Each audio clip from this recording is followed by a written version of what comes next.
Beautiful, isn't it? What is the day?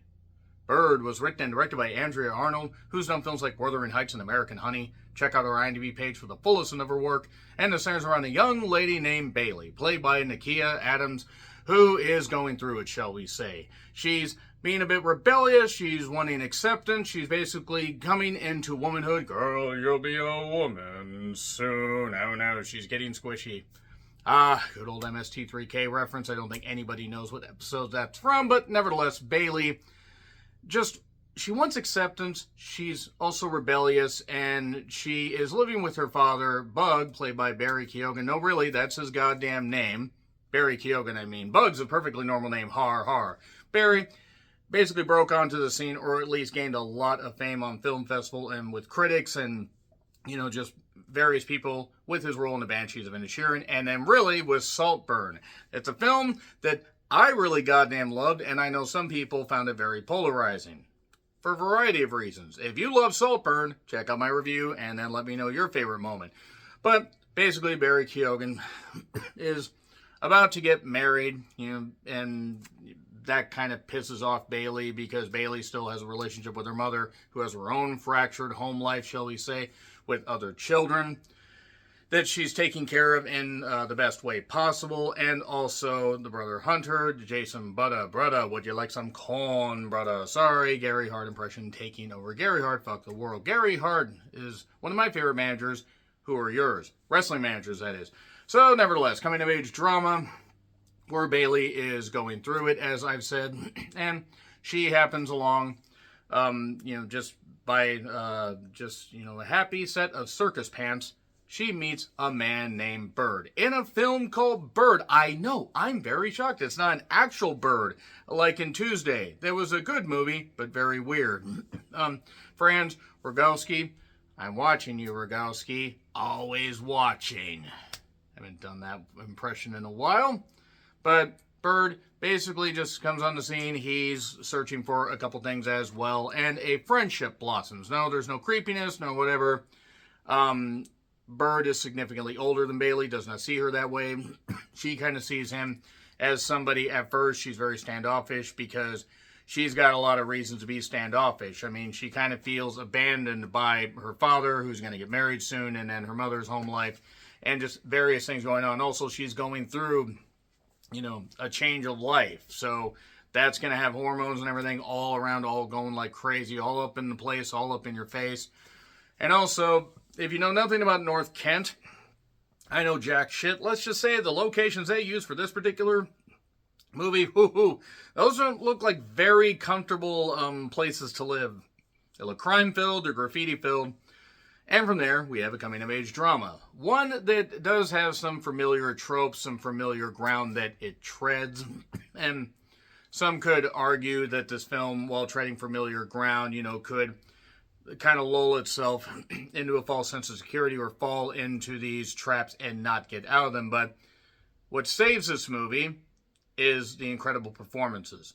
I fucking adored a good chunk of this goddamn movie. Nakia Adams absolutely deserves every offer thrown at her for the next 20 fucking years based on this. She's great. I have never heard of her before. If she's been in other projects before this, I mean, you check out some of that stuff, but she deserves to just launch into superstardom eventually. Bring her along, but she did so goddamn good here as Bailey, because she plays a layered character that is by no means perfect, by no means a great person, but she means well. But again, just all the acceptance, all the weird stuff going on. And the fact that her and Bird do strike up that friendship, and it's a nice, fun, it's a nice, sweet dynamic, but also there's some kind of weird thing lording over, like you're waiting for the other shoe to drop. And the other shoe does drop, but not in the way you might expect. Now, I do want to say Barry is good as Bug. I do want to say one of my minor quibbles with this, and I know this probably could just be down to the dialect, as I wish that this had subtitles. That's what I liked about Kneecap. Kneecap had subtitles, and I could understand, more of that, because I have a problem with some pitches and some accents, but Barry Keoghan is so good at what he does. And Franz is great as Bird. Jason Brudda actually does a really, really good job as Hunter, who, Bug had when he was young, and there's a thing that plays into the finish a little bit later on there.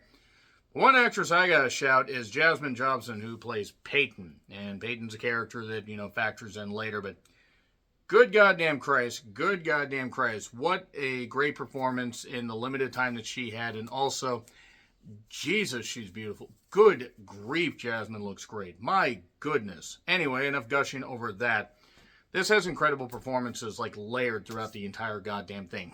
It paces itself well, while having some weird, fanciful moments and also some strange stuff. Also, being grounded in reality. I apologize, by the way, if I sound a little bit off. The winter weather is a goddamn bitch. But that being said, Barry's great.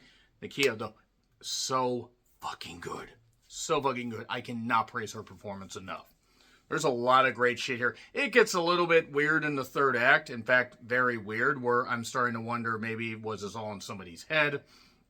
Or is this just their interpretation of events because of, things that have gone on in their life? But the thing I like about it is the family dynamic and the fact that it wraps stuff up well. I will say one minor spoiler. It's just a piece of dialogue, doesn't factor into the whole thing, but Bug and his friends are doing karaoke, and let's have a shit song, and somebody says, oh, what about Murder on the Dance Floor? That's a shit song. I get it, because it was at the end of Saltburn. I'm sorry if people watching this have not seen Saltburn. You'll get it if you haven't seen it yet. That being said, though, the Bird character, very nice, but also but also kind of distant, and also there's some shots of birds and some nice use of phone videos, where basically Bailey wants to expose, various people that have made, errors, that have done certain crimes. She even joins a gang a little bit later on, kind of, and also not really.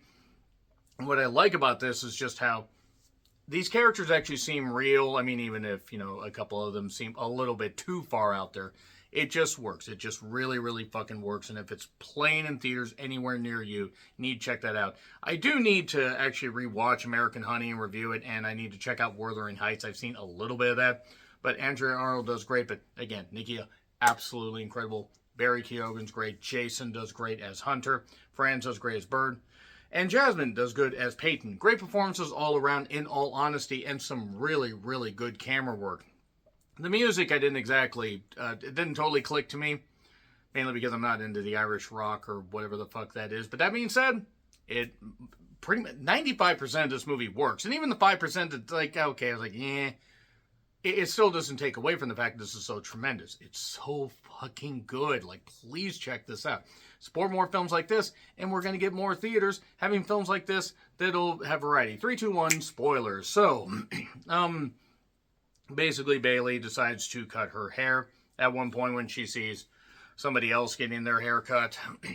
And, cut, it's like an afro type. And she gets that cut down. Once again, just from the very fucking beginning, I go, okay, this kid's got something, or this young lady's got something. She has got something, and she's going to do good. I just didn't think it would be this good. She ends up getting in a fight with her dad because her dad's significant other, Kaylee, I forget her name, I think her first name is Frankie, the actress, but she, they're about to get married, and she made her an outfit, almost like a leotard-like thing for like an 80s theme or whatever the fuck that was. It's not set in the 80s, it's set in current day because there's smartphones and all that stuff. But she kind of gets upset because Kaylee has a kid as well. She really doesn't understand why she partly understands why her parents can't be together, but also she's frustrated by that. And she ends up in a field at one point, kind of panicking, freaking out. She, followed this gang when they were doing something disrupting because this guy was really, really being bad to his girlfriend, I guess. But she takes videos, and that's going to factor in a little bit later on. She ends up, however, freaking out, end up in a field. Also, she's going through, her first period, that kind of stuff, and not understanding how to deal with that stuff. So that's an overlying thing that works, worms its way through there. But she ends up meeting Bird while in a field. And Bird, she even films him like, yo, you need to film my face. Like, okay, because he has nothing to hide. He's just an innocent but also distant individual. And they strike up a friendship. There's also birds in the sky, as you would expect, not birds in the fucking ground. And there's that theme of Bird actually seeming like a bird because he's always staying up like on a roof and he's always staying here. And you have to wonder if Bird was just an allegory for something watching over her to take care of her while she was going through all this stuff. So then a little bit later, she does end up actually going to visit her mother. And her mother is living with a guy. I think his name was Gabe. I think it was the actor's name or the character's name. And yeah, he's an abusive dick. The guy played him well. I'm not even saying the actor, but good work by him. But yeah, Jasmine as Peyton does really, really good in the the limited screen time she has. And what I like is that they show obviously that he's a full-on dick, but Bailey's not afraid, and Bird's there because Bailey's mother knows all about finding people, finding missing people or finding people that have been forgotten to time. Bird is looking for his mother, but mainly his father.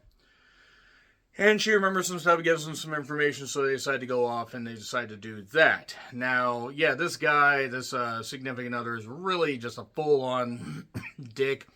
They imply he's very touchy-feely with the younger kids. There's three younger kids that the mother has. Creepy. Guy plays him well. Guy plays him really well.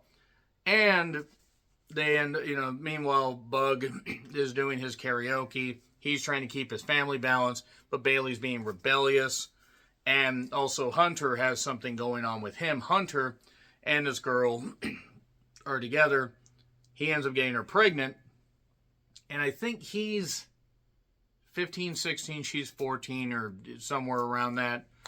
And the parents won't let him see her. They're pissed. They want to get rid of the kid. Not factoring in that the guy actually, the brother actually wants to, Hunter wants to actually do something about that, like take care of the kid. Because it turns out a little bit later, Bug reveals that he had Hunter when he was 14. And he doesn't regret it. He's not ashamed of him or anything like that. He's done his best to raise him. Weird tattoos also on Barry Keoghan here. I didn't exactly understand what the fuck, but nevertheless. But more stuff on Bird and Bailey, which just sounds like a buddy cop drama on Acorn TV. But the idea is she contacts these gang people, as she knows, that she filmed, from before, and sends the video of Gabe threatening her, threatening the kids, threatening to beat the shit out of the mother. And you need to go you need to go take care of this. Okay, we'll take care of this. But the thing is, you got to get the kids out of the house. So they decide to take the kids out of the house, do that, go to this thing called, I think, Seaside or whatever it is. It's like this little park with rides and stuff like that. But also, conveniently, Bird's dad happens to be there. Talks to him. At first, he's very standoffish. He doesn't understand it. Oh, you were at this location, at this particular place. You used to live there. Well, yeah, I met a woman, but it can't be you. And then eventually he does.